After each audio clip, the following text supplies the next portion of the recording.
nueva biblioteca del niño mexicano. El telegrama Zimmermann, por Bernardo Fernández Beff. Una historia que se antoja digna de una novela de espías es la que rodea al famoso telegrama Zimmermann, del que sin embargo rara vez se habla en las clases de historia de la escuela. En 1916, la Revolución Mexicana aún estaba lejos de apaciguarse. Para ese momento, Venustiano Carranza era el presidente de nuestro país. Grupos rebeldes encabezados por revolucionarios como Francisco Pancho Villa y Emiliano Zapata seguían combatiendo por todo el territorio mexicano como lo habían venido haciendo desde 1910.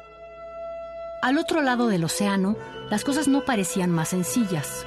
Al contrario, el llamado Viejo Continente estaba envuelto en una guerra sangrienta desde 1914. La tensión política en Europa había crispado los ánimos de tal modo que el asesinato en Sarajevo del príncipe Francisco Fernando de Austria, heredero del trono del imperio austrohúngaro, hoy desaparecido, pero que en aquel tiempo era una potencia mundial y que, como su nombre indica, abarcaba a Austria y Hungría, así como Yugoslavia y la antigua Checoslovaquia, entre otros, desató una serie de declaraciones de guerra en las que pronto se vieron implicadas prácticamente todas las naciones europeas. Así, por un lado combatían Francia e Inglaterra aliadas con Rusia, cuando aún era un imperio, antes de la Revolución Bolchevique de 1917, y por el otro las llamadas potencias centrales, conformadas por Alemania, Austro-Hungría, el Imperio Otomano, la actual Turquía, y Bulgaria. Después de 2 años de hostilidades, ambos bandos estaban desgastados. Los Estados Unidos se habían mantenido al margen de la guerra. Muchos observadores pensaban que solo esperaban el momento propicio para intervenir del lado de los aliados y rematar al otro bando. El Kaiser, Guillermo II de Alemania y sus asesores militares buscaban desesperados algún estratagema para debilitar a los norteamericanos antes de que enviaran sus tropas al frente europeo. La respuesta parecía ser promover una alianza con México para iniciar una guerra desde el sur que debilitara a las tropas estadounidenses en favor de las potencias centrales. Sin embargo, lo que en teoría sonaba como una gran idea se complicaba demasiado a la hora de llevarse a la práctica.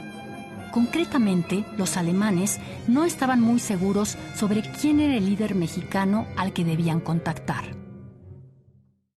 Por un lado, el presidente Carranza, que había derrocado a Victoriano Huerta, quien traicionó a Francisco I. Madero, parecía muy ocupado en pacificar el país y dotarlo de una nueva constitución.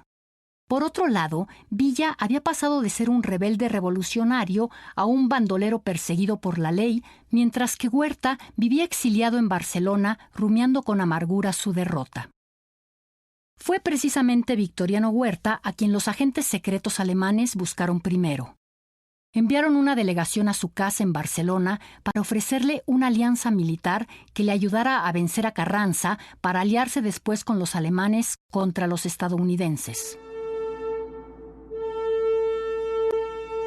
Huerta aceptó gustoso y no tardó en embarcarse hacia Nueva York, con el pretexto de visitar la Feria Mundial de San Francisco, ciudad a la que habría de llegar por tren.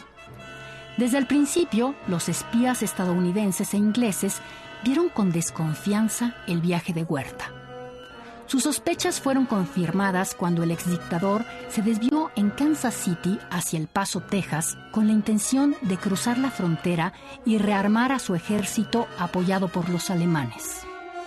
Los planes alemanes se vieron frustrados cuando Huerta fue arrestado por el servicio secreto estadounidense antes de cruzar la frontera. Pese a sus protestas, fue encarcelado. Los norteamericanos intentaron disuadirlo, ofreciéndole asilo en cualquiera de sus ciudades si cancelaba sus planes de insurrección. Pero nunca contaron con la necedad de Victoriano, quien se obstinó en llevar a cabo sus planes. En eso estaban los estadounidenses y Victoriano Huerta cuando la muerte sorprendió a este en la cárcel, frustrando el primer intento alemán de aliarse con México en contra de los Estados Unidos. Sus empeños no terminaron ahí.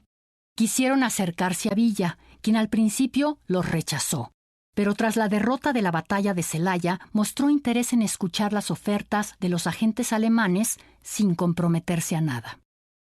Se dice que el armamento que los alemanes pensaban destinar al ejército de Victoriano Huerta fue introducido de contrabando en México para el ejército de Pancho Villa. Al parecer, las armas entraron a nuestro país escondidas en decenas de ataúdes repletos de fusiles y municiones. Fue con ese apoyo como Villa cruzó la frontera para atacar Columbus, Nuevo México, en marzo de 1916. Se trataba de una pequeña población sin mayor importancia, que su ejército arrasó con la fiereza que le era característica.